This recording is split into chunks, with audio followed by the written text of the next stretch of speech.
do we live in the real world? This gets down to a profound philosophical choice between direct perception and indirect perception. In philosophy, we call it naive realism. It's the kind of realism that everyone has before they study the problem. It's that obviously you think that your experience of the world is a direct experience. The alternative is representationalism. That perception is indirect, that what we see and experience is a representation, not the world itself. It's like the difference between standing on a street and experiencing the street scene versus observing it through a television monitor that looks like the street, but it's physically not the street. It's a separate thing. It's a representation. Now, naive realism is the natural intuitive understanding that we have a vision from the earliest days of childhood that we live in the world. Hardly anybody doubts this. Now, perhaps in this audience here, there might be more people who doubt this, but there are some profound problems with naive realism. First of all, there are some profound paradoxes in the nature of experience that can't be understood in the paradigm of direct perception. We'll go over those. There's just some things in this world you just can't explain. And there are even more profound paradoxes in the concept of representation because the representationalist view takes into account the causal chain of vision. So light from the world enters your eye where it's transduced into an electrochemical signal that gets sent up the optic nerve into the brain where it creates certain patterns of electrical activity. And as a consequence of these patterns, you experience the world. Now, the experience is causally dependent on the patterns, because if the patterns are gone, then the experience is gone. So this whole setup with the eyeball acting as a camera, creating an image of the world and then reconstructing it is a representationalist paradigm. So if you claim that perception is direct, then they'll claim that the experience is itself not spatially extended. It's only the world that it is an experience of that's spatially extended. But it's a peculiar view because you see the image here produced by the brain is in the same place in the diagram as the image that produced the thing in the first place. So we have a sort of circular reasoning here where the spatial structure in this part of the figure is at both ends of the causal chain, both as the cause and the result of the visual processing. Now, vision, the experience of vision is a very peculiar thing. We just open our eyes and the world just appears right before us, and if we redirect our gaze, we see the world in different directions. But then when we close our eyes, it vanishes again. If we experience a bright light that creates an after image on our retina, this after image will follow us around wherever you look. There's that annoying after image right there. And the curious thing is, if you close your eyes, everything disappears except the after image. And yet, the after image is out there. It's not inside your head. It's not behind your eyeball. It's out there in the world. And yet, we know that it's a consequence of something that happens in your eyeball. There's something very, very strange here that we gloss over, but it's rather profound. If, for example, a flash was in the shape of an erect arrow, then this would also create a moving after image. But we know from physics that the image on your retina is inverted. So now think about this. You've just had the experience of an arrow. You're looking at this arrow. You're seeing it floating in space like a glowing pattern. At the same time, an ophthalmologist could use a retinal scanner and catch the same image on your retina, but it's upside down.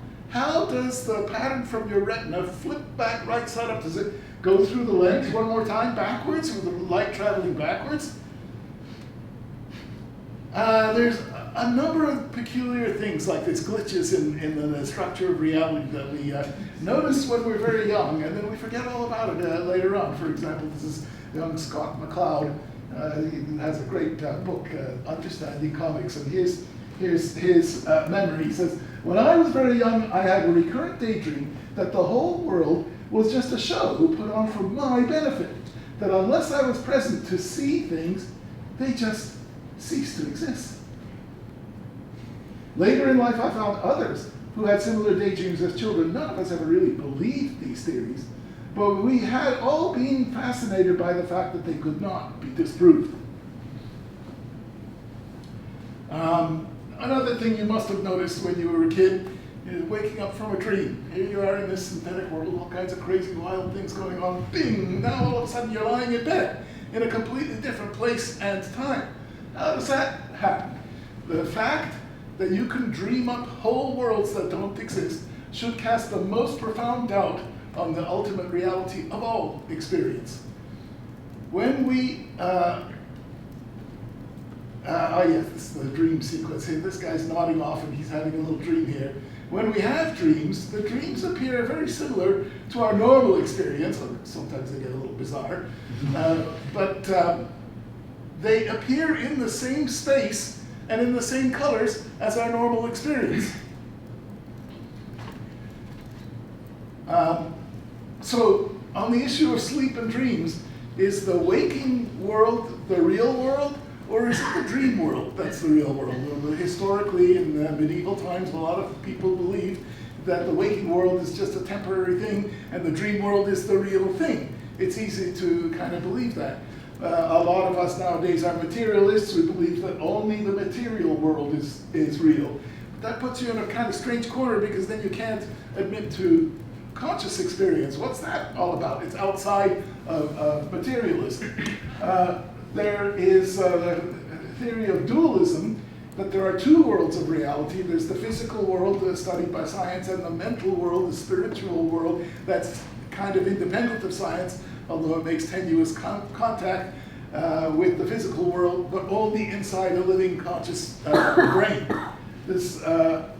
I prefer a monist explanation, that mind and matter are different faces of the same coin. That when you observe a conscious experience, it may not be real as a representation of external reality, but it's certainly real in itself. So that raises this question. Oops. What is the ontology of the stuff that dreams are made of? So say you're having a hallucination like this, and you can see it. It's right there in front of you. Is it real, or is it not? Well, it's not real because there's nothing there. And yet the experience is very real. It's every bit as real as any other experience. Direct perception as a theory fails catastrophically in the face of illusions, because it's impossible to perceive an illusion directly. Incidentally, direct perception also fails catastrophically in the case of visual illusions, where illusory structures are appeared in places where there is no structure. When we experience hallucinations, distortions of perception, we don't perceive them in our head, where the wiring must be screwing up. We perceive them out in the world. So these are all things we puzzled over as young infants and children. And once we figured it out, the curious thing is you forget all about it, right? As if it never happened. How long, when you were a child, do you still remember the first time you had a flash bulb pop off in your face, and you get the after image and you say, wow, what the hell is that? And several times later, each time it happens, you think, that thing is really odd, I just don't get this. But now, do you even notice it anymore? It's still there. If you look for it, of course it's still there, but you're so used to it, no big deal. Well, it is a big deal. There's something very strange about that whole thing. Do you still notice the missing hemifield? The fact that when you sit here, I can experience everything in front of me, but behind me there's kind of like a shadow, that experienced shadow. I have to look around in order to see what's going on around me. I was very aware of that under various states of intoxication. I'm sure I was aware of it as a child, as an infant. But as an adult, we forget all about it, even though obviously it's still there. So that is why I do drugs. To get a second chance to wonder at things that are truly wonders. I wrote this book, The Grand Illusion, a psychonautical odyssey into the depths of human experience. You can get it online for free. My website's currently down, but there's other copies that are floating around. In it, I go through my history of drug experience and what I learned from them at each stage. And it started with spinning, the real gateway drug. Remember when you were a kid, you spin round and round and round and round, and then suddenly you stop and you go, whoa, what the hell? And there's stuff swinging by like this. I just can't believe it. It's absolutely incredible. So what do? You do it again and again and again and again until you're tired of it. You've seen it all before, right? But really the stark contrast between, I know I'm standing on solid ground, and yet I see it spinning around. There's a giant contradiction there that you have to deal with. Now, nowadays, as an adult, we still get dizzy when we spin, but we don't notice it hardly. It's just a little annoyance. We certainly don't feel the earth moving under our feet the way we did when we were a kid, when it was really, truly paradoxical. Recreational hyperventilation, huffing, nitrous oxide, passing out. I don't know if anyone's, when I was a kid, all the boys would do it, breathe really, really fast, and then you stop, and then you see spots in front of your eyes, right? Why do people do things like that? Why on earth would anyone want to experience blacking out? Well, I have a theory about that. This word intoxophilia, don't look for it in Webster's, I made it up as my word. I believe that people have a natural instinct that they want to get stoned. Why do we want to get stoned? To learn to ignore the distortions of perception that happen when you're stoned, in the same way as you get used to spinning so that it's no longer so traumatic for you, you can handle it. Now, intoxication can thus be used for psychonautical exploration, where we learn to notice the distortions of perception that we're normally so busy trying to ignore. So observe the chinks and glitches in the fabric of experience as evidence for the computational principle of perception.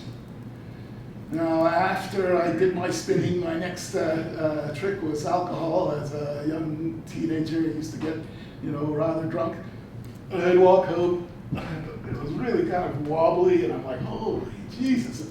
My body has a lot more inertia than it usually does, and everything happens in kind of slow-mo, so if I move too fast, I'm going to start falling over. And the whole time, I'm absolutely amazed. I can't believe this, I thought. Look at this, look at this. Now, everything was hilariously funny because it's so unexpected, it's so different. You can only think one little tiny thought at a time, but that tiny thought comes in a lot more powerful than a more complicated thought that distributes over more territory. But this only really works the first few times. If you get drunk every weekend, after a while, it's not the same anymore. It's still fun, don't get me wrong, I still do it, but it's not a profound, earth-shattering experience that it was when you first tried it. And this, off to this profound dichotomy of psychedelic experience, that whenever you experience something that's really magical and mystical, then there's two conclusions you could draw from it. Either you've discovered a new and deeply mysterious portal to a parallel dimension of reality. There are several authors in the literature who have taken this approach. But there's also the other alternative, that your brain is malfunctioning. You just took a drug that makes it go all haywire. There's nothing magical here. It's just the mechanism of your brain has been a little bit screwed up. This is what allows you to observe the mechanism of your own mind and brain. I believe that is the true science of psychedelics, as going to the original root of the word psychedelic, the revealing of the mind. That's why it's interesting. So now this leads to the sad Lehar's law of intoxication, that the intoxified experience can only be really revealing the first few times while it remains unfamiliar. After it gets, you've done it so many times, it's still fun, it's still great, but you're not learning new stuff from it, and you're not really remembering anything unique because it's always the same. Actually, Lehar's law applies to all of conscious experience. You think of any lifetime experience, your first friendship, your first love, your first time in the woods, you know, even the first time open your eyes as a baby, that everything is very different the first few times. And your brain gets to work immediately patching things up to make it look like everything's okay and there's nothing unusual going on. My next drug was marijuana. And I was impressed with pictures that I saw in everything. Like the pictures you see in clouds, or you used to see them when you were a kid. These are particularly stark examples. Even adults see these. But when I was a kid, I remember looking at even just random type clouds, and I couldn't help seeing images in it. They're always there. It was very vivid. And suddenly, it all came back to me. I had another realization that the marijuana experience was like a deja vu experience. I felt like I'd been there long, long time ago, far, far away. I'd seen this before. And I think this leads to the my next theoretical conclusion. I presume you've all heard the phrase ontogeny recapitulates phylogeny, which means that when in embryonic development, it goes through the evolutionary stages that recapitulate the evolution. So for instance, a human embryo starts as a single cell, then it goes to a multi-cell, and then it gets a little nerve cord, and then it goes through the stages of evolution while it's growing. Well, in Lehar's law, intoxication recapitulates early mental experience. That when you are high, your mind is experiencing the way you did when you were a child. And the intoxication takes you back to an early stage of mental experience. The deeper the intoxication, the farther back it takes you in time. So that DMT stuff, that brings you way back. One of these days, neuroscientists will be studying your patterns of experience at different levels and mapping them to how the brain is doing it. That's the science of psychedelics. So this provides an opportunity to re-examine your childhood experience and notice some of the things that you may have missed or just forgotten that you know how you figured them out. Then I moved on to LSD and mescaline. Back in the 1960s, Heinrich Klüver did some of the early pioneering work on this. He got volunteer subjects at his college, and he dosed them up with LSD and put them in a dark room, and they lay on a couch and reported verbally to a microphone what they were seeing. And he saw that there were certain form constants that were common features: spiral, tunnel, funnel, these kinds of patterns, the same kind of patterns you're talking about in the DMT, all right? Now, curiously, these same kind of patterns are seen in various extreme medical conditions like extreme fever, certain psychoses, that the world starts to get geometrical like this. So it's a reversion to a more primitive state when you see sacred geometries. Here's a picture that I drew shortly after I had an LSD trip on top of a mountain in the Austrian Alps. 8 hits of LSD. It was a wonderful experience. And now this is not what it looked like. It's ineffable. You can't draw a picture of what it looked like. This is an impression of certain features that I observed. One of them was that everything's all wavy, and it was always moving, constantly shifting. And that's interesting. If your mind is building a picture of the world, why is it all wavy, with different parts of it shifting relative to other parts? And I saw this eruption of periodicity everywhere. That whatever happened to be a little periodic got to look a lot more periodic and more regular. This seems to be what your mind seems to do when it's trying to digest visual complexity, it chews it up into the next nearest symmetrical patterns. The artist Louis Wayne, back in the 1800s, was an artist who specialized in pictures of cats, mostly cute pictures of cats like these upper left here, and he had albums and albums of them. But then he got this mental psychosis that progressed with time and got worse and worse, and this is what happened to his art through that progression. It fragmented into smaller and smaller, more geometrical pieces, and it's stretching out, going on the way to the DMT experience, right? The same thing, right? There's some interesting features here.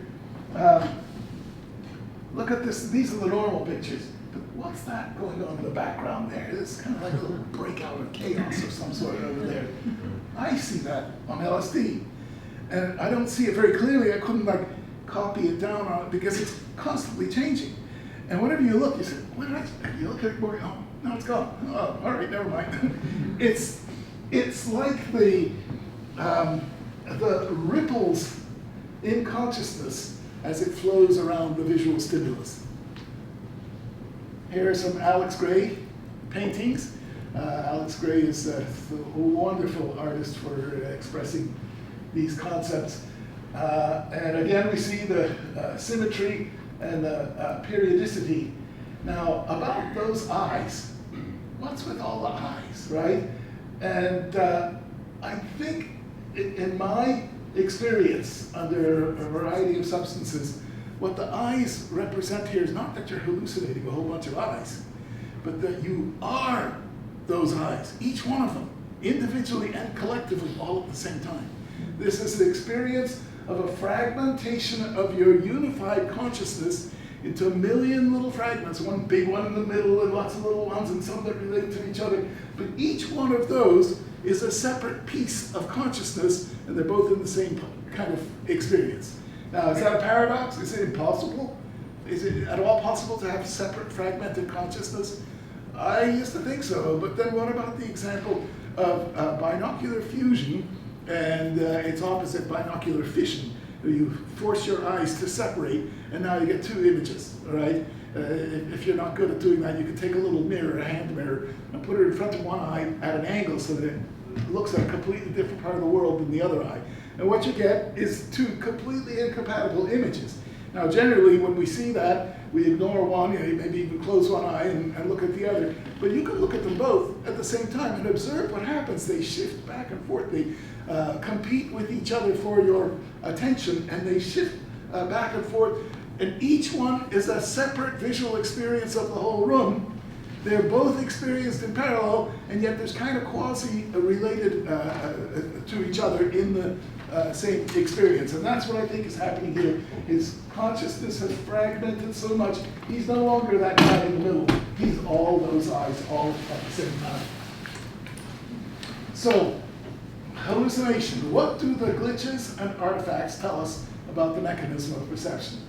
Well, you guys know Minecraft, right? If our brain worked like a digital computer, then when you took LSD, you'd see this. You'd see all pixels, right?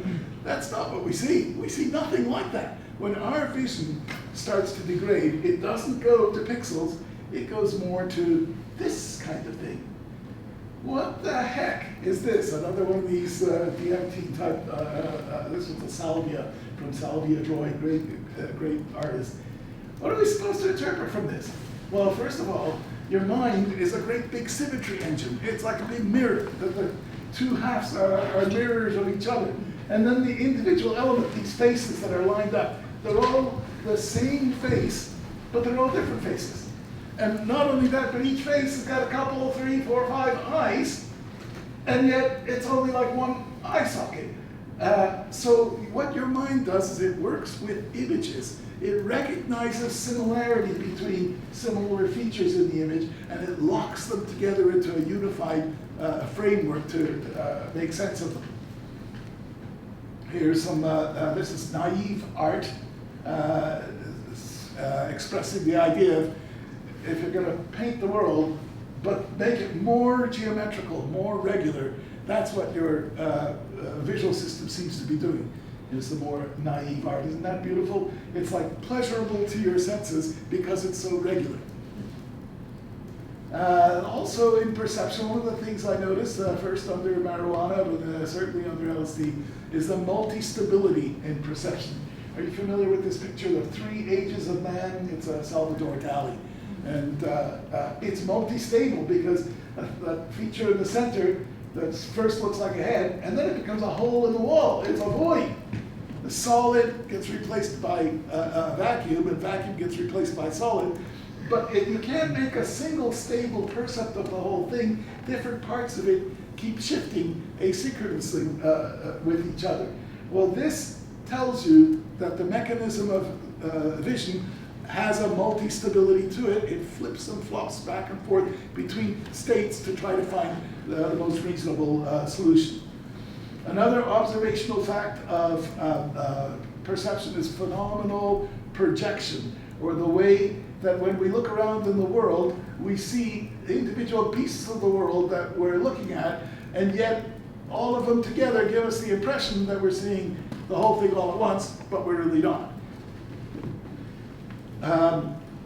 There are 2 components to perception. Here's a fellow sitting in a room, and the colored parts of the picture are his modal experience. The colored, definite shaped objects and surfaces that you see around you, including his own hand over here. But notice how his hand casts a perceptual shadow. That's not a light shadow, it's a perceptual shadow.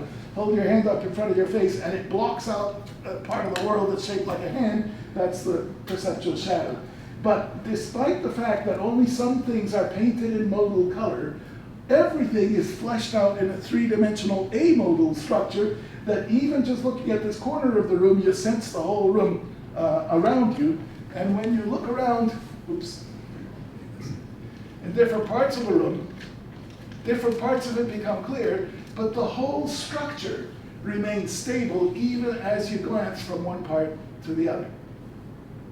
Now here is the big pièce de résistance, the most astounding thing that I discovered, or rediscovered, because I'm sure I discovered it when I was an infant, is phenomenal perspective, or how things in the distance appear smaller by perspective. Well, in this street of identical houses, the houses really all look kind of like this. And yet, when we look at them, they look smaller and smaller into the distance. Now, what's with that? Well, perspective is an optical phenomenon that happens inside a camera or inside your eye, where light from the world is projected onto a flat surface of the retina or the photographic plate. But there is no perspective in the world. The world is just the world. If we were seeing the world directly, things in the distance would not be smaller. They'd be the same size. So this issue had me really puzzled for a long time. Do things in the distance appear smaller by perspective, or do they appear undiminished in size? So I used to sit in a hallway, look down the hallway, and I asked myself, does it look smaller at the far end? And sometimes I'd say, yeah, of course it does. Look at it, of course it is. And then other times I'd say, wait a minute. But this is a hallway, I know it's not converging. So I couldn't decide, and on different days and different moods I would decide, it is converging, no, it's not converging. It really had me frazzled. And one day I finally saw the solution to it, which is both. Things in the distance are both smaller by perspective, and at the same time they're perceived to be undiminished in size. It's a paradox built right in to our experience. So the scale, the representational scale, the scale of a representation is defined as the distance in the representation relative to the external distance that it represents. So if you're standing on a long straight road, you look at the sides of the road, they're straight and parallel throughout their length. But you look off in the distance, and those straight, parallel, equidistant lines meet at a point. There's a paradox right there. 2 parallel lines meet at a point right there, not an infinity, it's right there, I can see it. And if you turn around and look behind you, they meet at a point back there too. So the road you're standing on is in some sense shaped like the rind of a melon slice, with the two sides meeting at 2 points at opposite ends, and yet being straight and parallel and equidistant as they do it.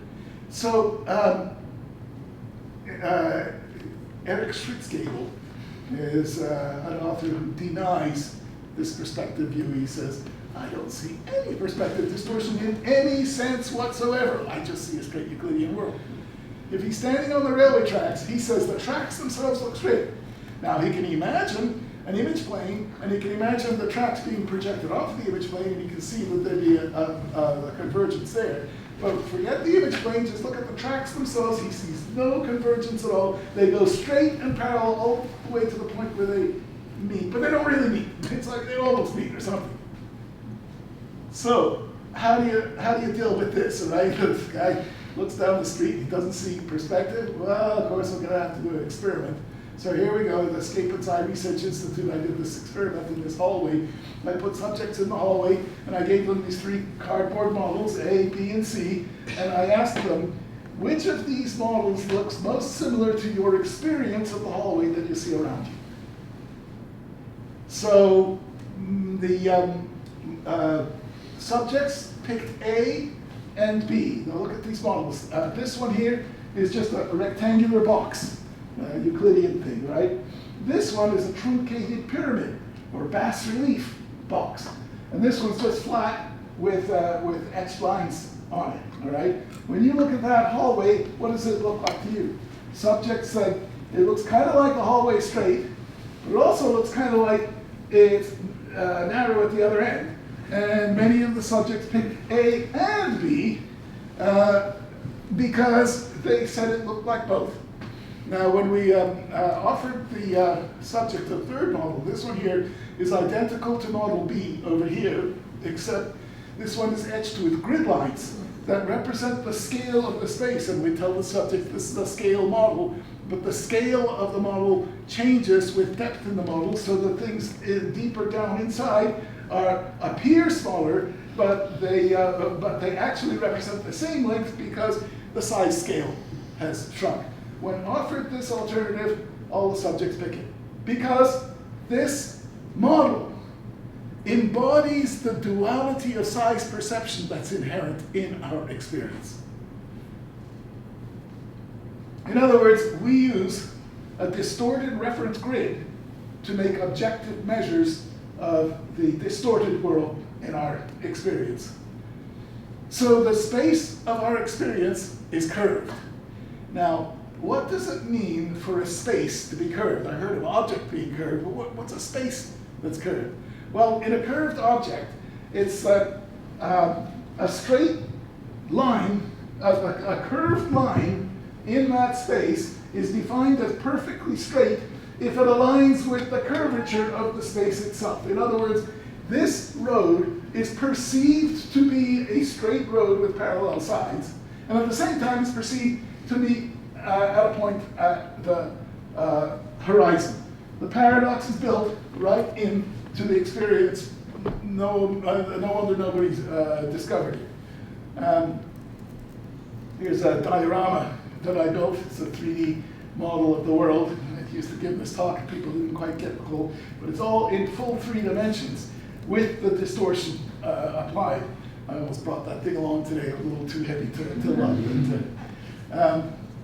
So now, Eric Schwitzgebel, what would he say to this? Well, he says, I don't see the world like that. Well, what do you see the world like? How about Schwitzgebel make a model like this? He's going to have to make that road parallel. And it's going to have to go all the way to these mountains, which is about like 5 miles away. He needed a 5-mile deep model to make this represented in a finite representational space. And that's where you see the purpose behind all of this, because it encodes an infinite space in a finite spherical representation. So, is perception direct? If perception was direct, why would it be warped? There's no way that can be warped and be direct. In fact, if we tried to make a model like the warped model, but without the warp, then you have to truncate it at some point, unless you're going to continue it to infinity in all directions.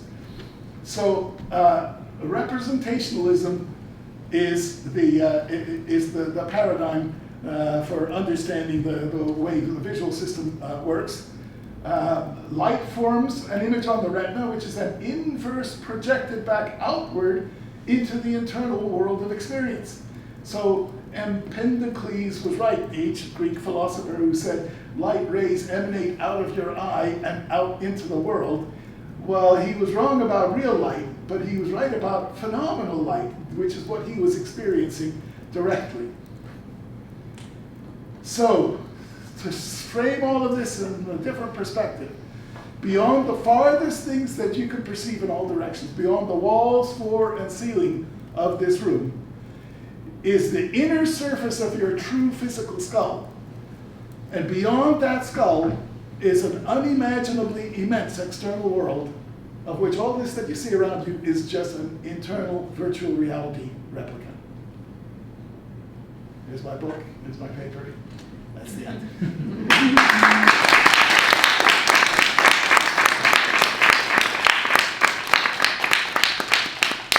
Any questions for Steve? Yes. You mentioned ketamine.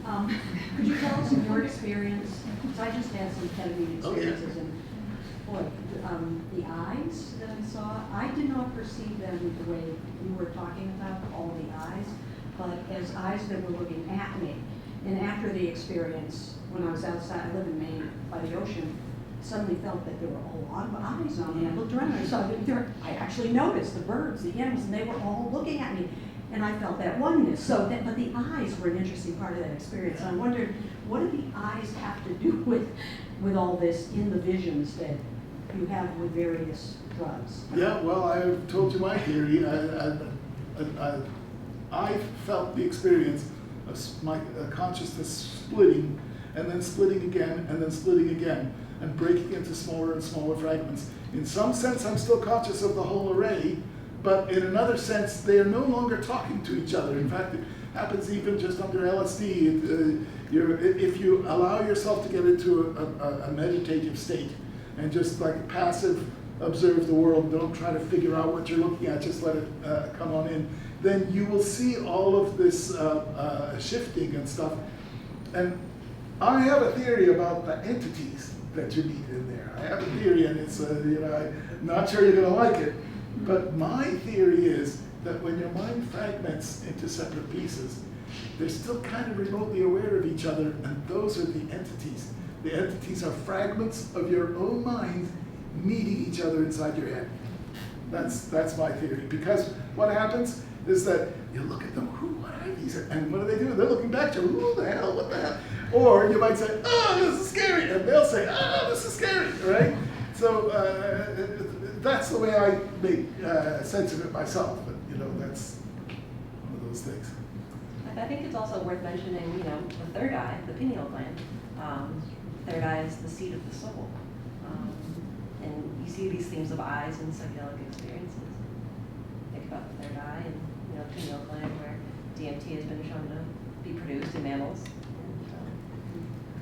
I mean, what do you think about coexisting realms, coexisting worlds, coexisting dimensions? I've experienced such things, but I don't know if I believe them. I know, why is that? Why? Why don't you believe? Well, it really actually comes all the way back down to being a hard-nosed materialist. Mm-hmm. And I do believe in ghosts and spirits and miracles, but they only exist inside the human brain. They're made out of mind, and mind is not an ethereal stuff, it's real electrons and stuff in your brain that experiences itself as a mind. Now that's a radical, this is taking it all the way, but in my view, if you accept the monist view, that mind and matter are different aspects of the same thing, then when you experience a picture of the world like this, it really exists. Not just the room and all the things in it, but your experience of the room, which changes when you move your head and when you close your eyes, but your experience of the room exists as a vivid three-dimensional image somewhere. And where else could it exist but in your brain?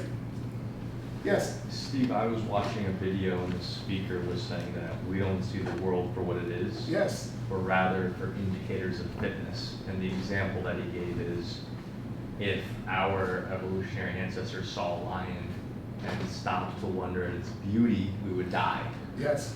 right? Or, and a more practical example is he said if you're using your laptop and you see the icon for Google Chrome, if you saw it for the energy, it wouldn't be practical, but when you see the icon, you would click it. Does that align with your theory, or does that contradict your theory, or does that fit in? Well, I agreed with it the way you stated it in principle. Right. My favorite example is the perception of time. Time is one of those deep, deep mysteries that since the ancient Greeks with Delphi, they had the oracle, and in the oracle, typically, you get you're gonna wind up growing up to kill your father, right? So you spend your whole life trying not to kill your father, and then in the end, you find yourself killing your father. How did that happen? Because if it was really an oracle, then you can't beat the prediction. If that's what they predict, right? Now, whether or not there's an oracle that predicts what's going to happen, either we have some control over it and we can change it, or we can't because we just move right along the timeline. I think, again, this is going out on a radical limb, time is an illusion, and that the real time is Einstein's space-time, a frozen dimension. You can imagine it like a movie strip laid out with the past to the left and the future to the right. And you can hone in on any one of those frames, and on one of those frames, this character makes a certain decision at that point that goes this way instead of that way. And every time you go back to that spot on the film, the same guy making the same decision. Doesn't mean he doesn't make it. He is making the decision, but he's frozen in time, and therefore it would be very maladaptive for us to understand time the way it is, because then we wouldn't move around and do anything.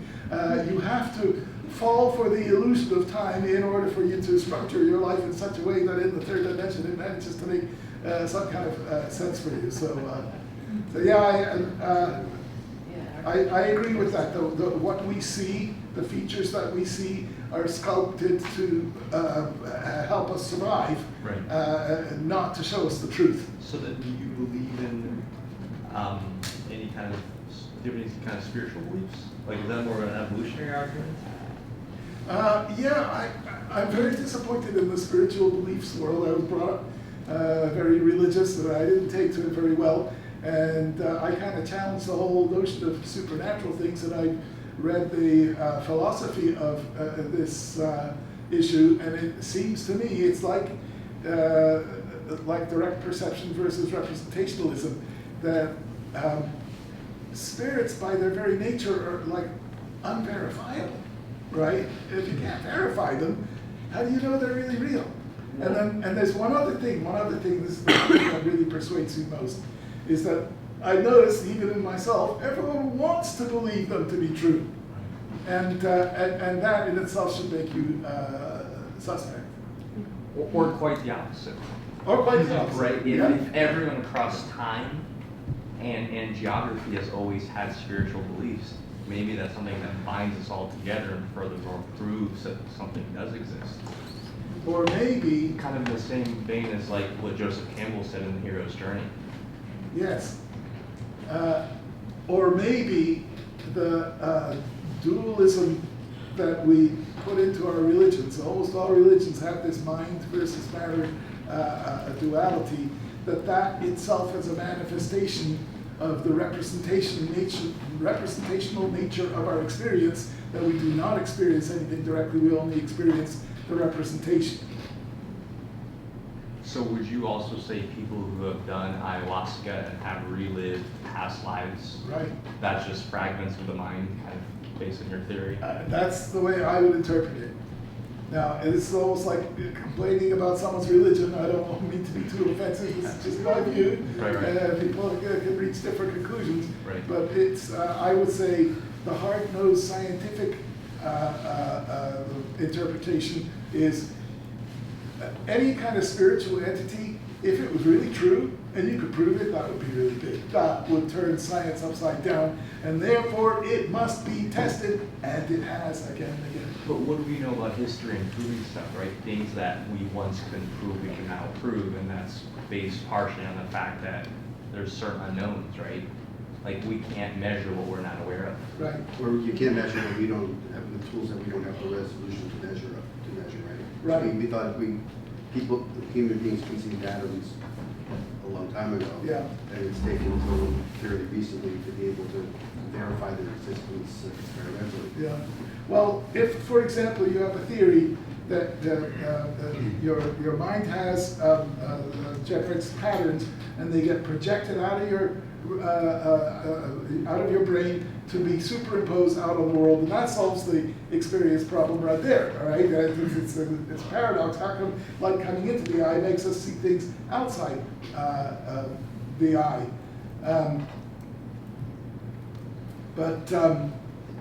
That theory is unfalsifiable in principle, especially the way they propose it. Now, if you say, well, I think they're actually like neutrinos that are being, and now let's get a neutrino detector. Okay, well, we failed to detect neutrinos coming out. How about let's check for positrons or whatever? We can check for things. But when you declare from the outside, don't even bother looking for it because we know it's undetectable in principle. That's where I fall off the bandwagon. Yes. Do you think the human mind and consciousness is able to understand everything about reality? No, absolutely not. Absolutely Me neither. not. Yeah. And I'm open to everything. I just have my opinion, that's all. So I feel like there's things that, we can't entirely Yeah. understand, and Right. there's consciousness is so much broader than we're able to wrap our heads around and explain Yeah. sometimes. Except that there's one aspect of consciousness that you read a lot of these philosophers that are all scratching their head, oh, how do you even describe it? How do you describe the soul of a rose? It's impossible, you can't even begin, right? But what I've done is I said that visual experience appears in the form of solid volumes bounded by colored surfaces embedded in a spatial void. In other words, it looks like this, it's like a diorama. That's a statement, that's a positive statement about an aspect of consciousness that's either true or it's not true. Let's take 3 more questions. Does she have her hand up? Yes? I was wondering, so one of the paradoxes, or maybe that's not the perfect word for it, but how does mental imagery play into all this? Because I find it fascinating. People are just hallucinating on and if you ask people how they picture things, everyone pictures things differently, and it's so embedded in our language and everything, but we never acknowledge it when we speak to each other. Or when we're thinking about memories, we can replay these memories, but you can change them, and then you see them the way you want to. Yeah. Well, I think mental imagery is an extension of perception. That in basic perception, for instance, when you perceive my arm over here, you see the surface and you kind of figure out what shape it is. When I put my other arm behind it like this, you fill in the missing gap where there's no data because you assume, all else being equal, that those two sides of the arm should meet. So right there is a very solid and vivid mental image that everyone automatically forms. Instinctively, they complete the image as best they can. Some parts, there's enough information you can fill in a lot. Other parts are kind of vague, and so it's left kind of sketchy. But the language of the mental image is the same as the language of perception. It's more invisible, like the parts that you don't see. It's called amodal perception. It's perception in the absence of an actual visual modality like color and texture. The part of my arm that's hidden, you perceive it amodally. You can reach around and predict. I know it's right there. I know exactly where it is, but you can't see it. That kind of knowledge is a spatial knowledge. It's the same knowledge with which we perceive this room. Besides the modal details that we see, even when you close your eyes, you can still feel because you know that the room is around you. That's the amodal perception, the non-sensory type of perception. Well, when you say feel, so that's how I would say when I close my eyes. I know where I am. I can remember how big the room is or whatever. But a lot of people report having visual experience when they can close their eyes and they can pull up a mental image of this room. What is that? And why aren't people for people that can't visualize, you're why isn't that weird to you? Because you're hallucinating Every time on command. I run into people who say, I'm terrible at mental imagery. I can't imagine a single solitary thing. I always challenge them. Yes, you can. You just don't know it. And I challenge them with this task.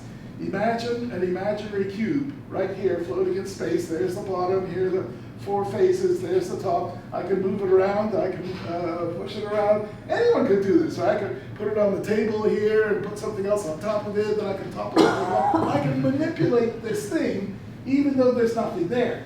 That's a mobile perception. Everyone can do that. And now, some people, when they picture this thing, they can picture color on it. Now, I can picture color on it. I can even picture like light on top and shadow on the bottom, but I don't see it because it remains amobile. It has no modality. It has structure, but no modality. And those people who say they don't see images, they're complaining like they can't see it in full mobile color. Well, of course not, because if they did, then they'd be running into walls and falling downstairs, and if they're hallucinating things that aren't there. So there has to be a clear distinction between things we hallucinate, which therefore remain kind of invisible. But an intense hallucination starts to fill back in with modality, and we can picture all, and that's what happens under all these intoxicating substances, is that the feedback gets so powerful that the imagination gets filled out into full freewheeling hallucinations. It's interesting that you mentioned intoxication because like of the smoked or injectable DMT experience, a lot of test subjects and myself can say that it's really not like a drug or a substance where you get like messed up or you feel where it really warps. You don't feel intoxicated. It's not like cannabis. It's not like alcohol. It's you kind of transport, but also in a very lucid, dreamlike way. And then you come back and they call it the businessman's trip in the 60s because it'd be like you have the full like psychedelic experience in like 15 minutes and then it's like, all right, gonna go to my meeting, you know? But yeah, it's the businessman's trip. Yeah. So it's not really intoxicating. It's very interesting. Yes, yeah. I know that it's a loaded word, intoxifying, that means poisoning someone, but that's what people call it. Which is, yeah, different from DMT, so it's interesting. It's an interesting substance.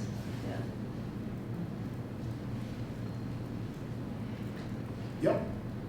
So I wonder if we could get another perspective on this by looking at not what happens during a trip, but in the afterglow, the couple days afterwards. And there's still something, to my experience, and I know that other people have had that's very altered, and that is just the way we experience sequence of events. And Carl Jung talked about the concept of synchronicity, of things being meaningful in the sequences of what happens. And for all the times I've done this, I cannot dismiss it as just a projection of seeing meaning. There is something that is different. There's something objectively out there in these non-random randomness. And that's quite apart from visual, so I wonder if it's a way of getting to this problem differently. Like if you can take a substance that changes your consciousness and then what happens out here changes. I have some thoughts about this, but if that actually happens, then... You mean you take a substance and a physical object outside your body changes? No, it's not that the physical objects change, it's that the sequencing of events changes. Okay. It becomes less random and more meaningful. And that could be either, you could claim that that's just your way of seeing things, or you could claim that there's something actually out there. And Jung seemed to think that it was more like that. Have you thought about that problem? Have you experienced it? Jung's collective unconscious, the way I interpret it, I haven't read it that deeply, but I presume that what he means by that is that we all kind of like grew up as humans, came from the same evolutionary heritage, and therefore, and a lot of us all share the same culture as well, and therefore there's a lot of baggage in all of our minds that's all the same in the different individuals, and that was the collective unconscious. Now, if you want to take a step further and say, no, there's an entity out there that's independent of all of the minds, but it's kind of like all of the minds together, that's where I'd say, well, what's the evidence for that? So, I don't know, but as I say, this a lot of this stuff is intuitive. And one of my intuitions is I'm a hard-nosed, skeptical materialist, and yet I believe in spirits, but only inside the human brain. That's where they live.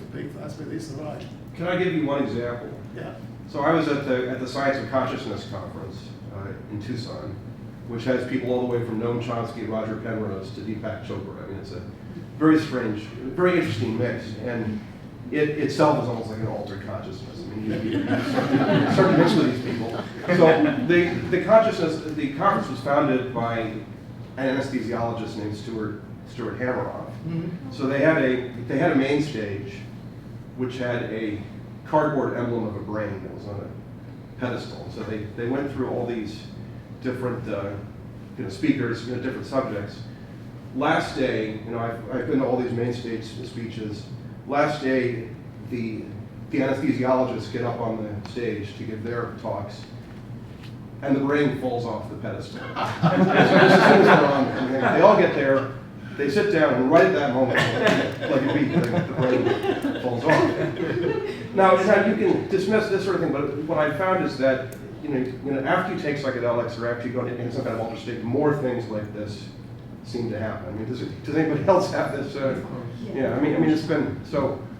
That's it's hard to say. I'm just projecting meaning on things. Say, well, it's just random. But how far down the rabbit hole saying it's random do you want to go? I mean, then you possibly lose explanatory power, as you say. Yeah. It's just How random. far down the rabbit hole is a question that you can't answer because sometimes you have to go farther, other times Yeah. Some rabbit holes are deep and you have to go down them, Yeah. No, there are some of these things that are surely will not be resolved.